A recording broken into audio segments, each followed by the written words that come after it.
In my opinion, and probably many others, you don't do enough comic work, and it's too bad because you're an amazing artist and a lot of people love your artwork. Well, thank you. But I'd like to get your thoughts on and your experience on Batman Adventures: Mad Love, because obviously that was, that was a key thing.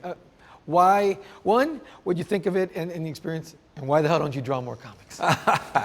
Okay. Well, so take the first one first.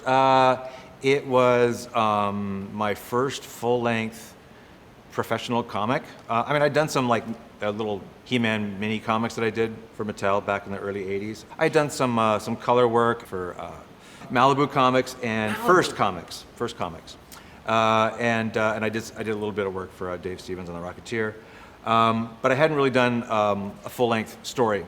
So it came about just that literally Paul Dini and I were at Comic-Con and we had lunch with Denny O'Neil, who was the group editor on the Batman comics at DC at the time.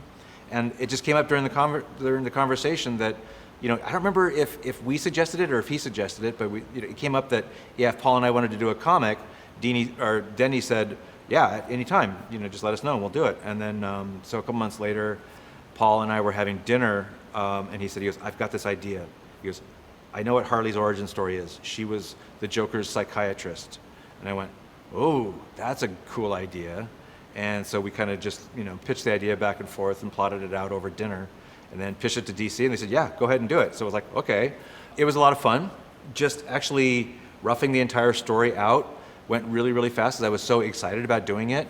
It took about 2 weeks to do that. And then unfortunately, it took like another month and a half to do the full-size artwork because we had a schedule and I had to hit that deadline and it was kind of hard, but it was still a lot of fun.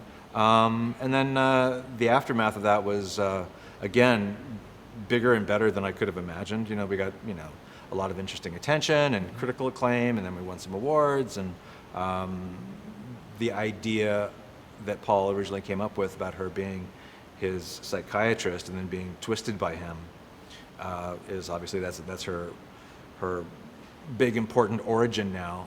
And it also, I think that was the first time we ever really explored a lot of what their relationship was really like. Basically straight up said that she's in an abusive relationship with this psychopathic clown. So I think her character took on a lot more dimension in the middle of that story. So she wasn't just the cute clown girl. She was like kind of tragic. It was kind of lightning in a bottle, I guess.